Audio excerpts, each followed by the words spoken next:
the House, please. Thank you, Mr. Chairman. कुछ चीज़ों को रिस्पॉन्ड करना चाहूँगा और बड़े इख्तिसार के साथ। जी। सब्जेक्ट बड़ा वसी है और ये संजीदगी का मुतकादी है और ये एक डिटेल्ड ब्रीफिंग का मुतकादी है, क्योंकि मैं इस नतीजे पर पहुँचूँ अपने तमाम दोस्तों को सुनने के बाद कि दो ही वजूहात हो सकती हैं यहाँ पर जो सवाल उठाए गए। एक, या तो पूरी तरह इंफॉर्मेशन उन तक नहीं पहुँची या अपनी किसी मजबूरी के तहत अभी भी इस संगीन कौमी मसले के ऊपर सियासत को सेहत के ऊपर तरजीह दी जा रही है। जनाब चेयरमैन, मेरे कोलीग्स ने भी ये बात की, ये जो मर्ज है बल्कि ये जो वबा है ये सिर्फ पाकिस्तान के लिए नहीं, इसका सामना पूरी दुनिया को करना पड़ा। हम जब तक चीजों को एक बैकड्रॉप में नहीं देखेंगे हम सही तरीके से इवैल्यूएट नहीं कर सकते। दुनिया में कोई चीज एब्सोल्यूट नहीं होती, अल्लाह ताला का ही निजाम है। There is a theory of relativity. चीजों को एक दूसरे के साथ रख के देखा जाता है तो फिर पता चलता है कि आप कहां पर खड़े हैं। एब्सोल्यूट पैमाना कोई भी नहीं है। इसी तरह इस वबा की सूरत में भी एक ये अनप्रेसिडेंटेड, दूसरी ये नई और तीसरी ये एकदम सारी दुनिया को सामना करना पड़ा। मैं दुनिया की बात इसलिए कह रहा हूं कि जब तक आप इसको ग्लोबल पर्सपेक्टिव में नहीं देखेंगे आप अपने हालात को सही तरीके से अप्रिशिएट नहीं कर सकेंगे। कुछ दोस्तों की जाती वो हवाले से वो उनको मसाइल हुए, मुझे उसका एहसास है, मुझे उनसे हमदर्दी भी है और उनका मुस्तरिब होना भी मुझे समझ आता है।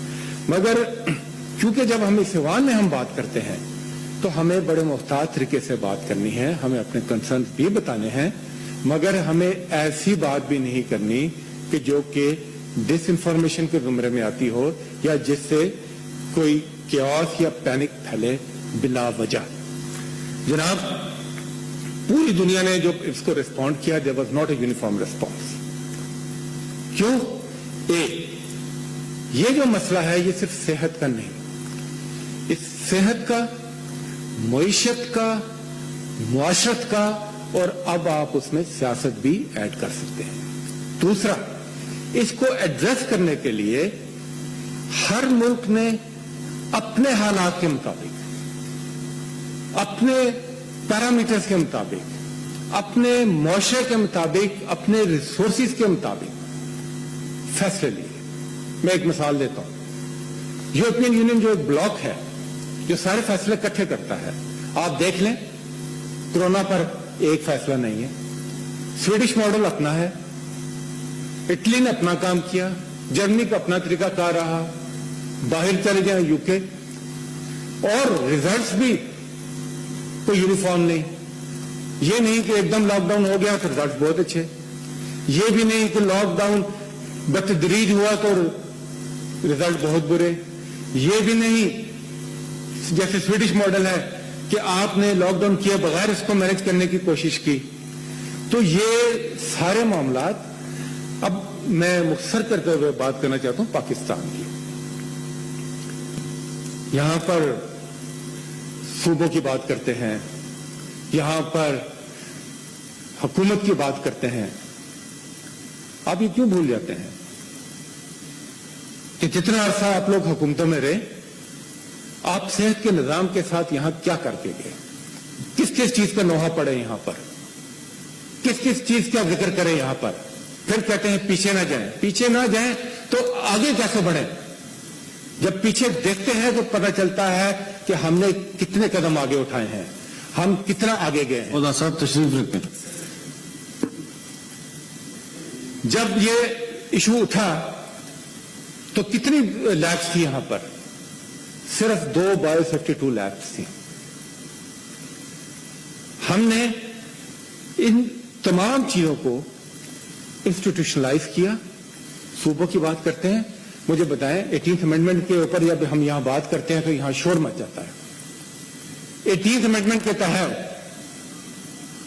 किसका इख्तियार है सेहत के मामलात के ऊपर?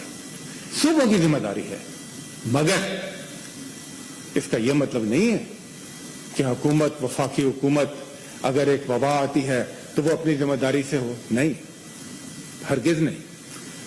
صوبوں کو اکٹھا کیا، یہ کہا کہ سیاست ہوتی رہے گی، مل کر ہم نے اس کا فیصلہ کرنا ہے. انسٹیٹیوشنلائز کیا ڈیسیژن میکنگ کو. این سی او سی ابھی ہمارے کولیگ نے بھی ذکر کیا کا ادارہ قائم ہوا. ڈیسیژن میکنگ پروسیس میں سارے لوگ شامل ہوئے، ہر فیصلہ ان کی توثیق کے ساتھ ہوا. اس کے بعد کیمرہ یا کوئی اور فورم جب وہاں جاتے ہیں تو موقف اور ڈیسیژن میکنگ میں موقف اور. میں سمجھتا ہوں ہمیں ان چیزوں سے آگے بڑھنا چاہیے. تیسری چیز یہ بھی کہا گیا اور مجھے افسوس ہے کہ میں نے تو بڑے صبر کے ساتھ تمام دوستوں کو سنا بھی، انتظار بھی کیا، مگر اگر وہ یہاں موجود ہوتے تو شاید ان کو ان کی سوالوں کا جواب شاید وہ بہتر طریقے سے سمجھ سکتے. یہ بھی کہا گیا کہ ایک دم اتنی اموات بڑھ گئی ہیں، اتنا اضافہ ہو گیا ہے، حکومت کو پتہ نہیں. گوگل کر لیں، خود دیکھ لیں. پہلے دن سے حکومت نے جو نظام بنایا اس میں یہ پروجیکشنز پہلے دن سے ہو رہی ہیں. وہاں ڈیٹا سائنٹسٹ ہیں، ایپیڈیمیولوجسٹ ہیں اور ڈیٹا کی بیس پر پروجیکشنز ہیں. اور جو بھی پروجیکشنز ہیں حکومت کے بروقت اور بہتر انتظامات کی وجہ سے آج کی تاریخ تک ان پروجیکشن سے کہیں کم کیسز اور کہیں کم اموات ہیں.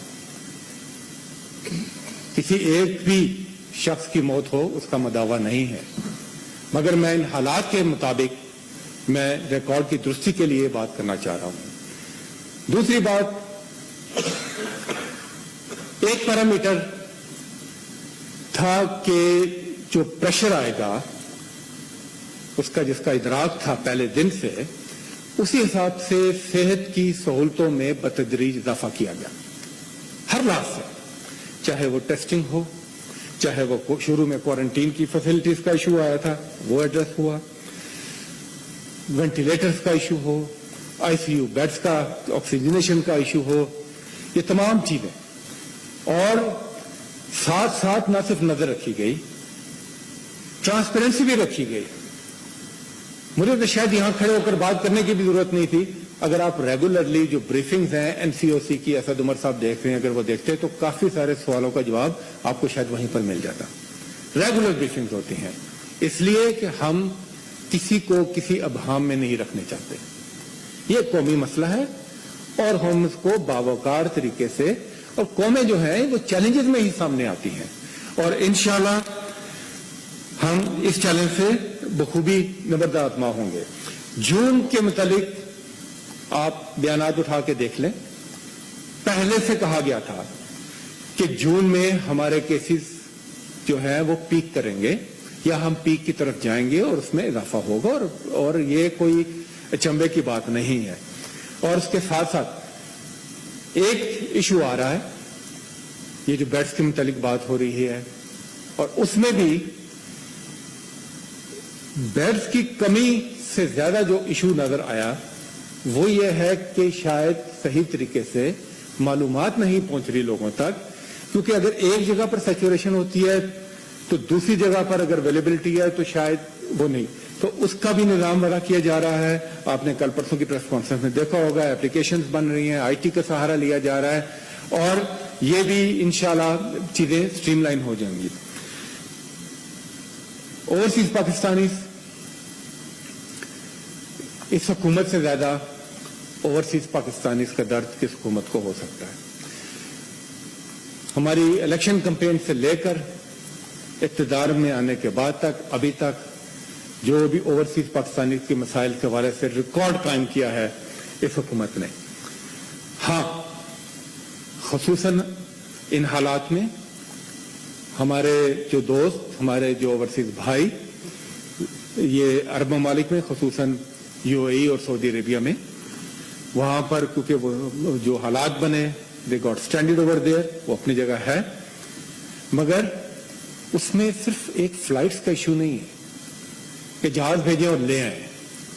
शुरू में लोकल कानून जो थे उनका भी इशू था, उसके बाद फ्लाइट से वो आ जाते हैं तो फिर सूबों की भी कुछ जिम्मेदारियां थी, उनकी टेस्टिंग, उनके क्वारंटीन के तरीकेकार, तो इन सारी चीजों को मद्देनजर रखते हुए किया गया। आज ही एक ब्रीफिंग में बताया गया है कि इसको मजीद रिवाइज किया गया है और आप देखेंगे कि अब हर आने वाले दिन में ये प्रेशर कम होगा और ज्यादा से ज्यादा हमारे लोग यहां पर आएंगे। सूबों के साथ भी मुशावरत हो रही है और सिस्टम को ज्यादा आसान और सहल बनाने की कोशिश की जा रही है। आखिर में मैं चाहूंगा कि आपसे गुजारिश होगी कि हम हर लिहाज से, हर फोरम पर, मैं ये यकीन इन्फेक्ट करना चाहता हूं, अपनी जिम्मेदारियों से न सिर्फ वाकिफ हैं, न बर्द आजमा होना भी जानते हैं, और क्योंकि हम सही फैसले करें, और ये फैसले सिर्फ कहते हैं लीडरशिप, आज पूरी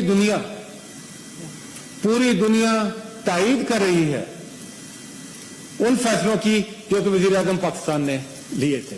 मैं लॉकडाउन के हवाले से बात करना चाह रहा हूं। पहले दिन उन्होंने ये कहा था कि आप ये देख लें आप इसको कब तक सस्टेन कर सकेंगे, और अब आज देख लें, विजुअल्स मंगा लें, आज पेरिस के विजुअल्स मंगवा लें, आज इटली के। तो हम हर वक्त हाजिर हैं, खंदा पेशानी के साथ। आपके इज़्तिराब को भी हम समझेंगे, आपके सवालों को भी जवाब देंगे, मगर आपसे गुजारिश करेंगे कि आप इस कौमी इशू के ऊपर अपनी इसको सियासत की भेंट मत चढ़ाएं। बहुत बहुत शुक्रिया।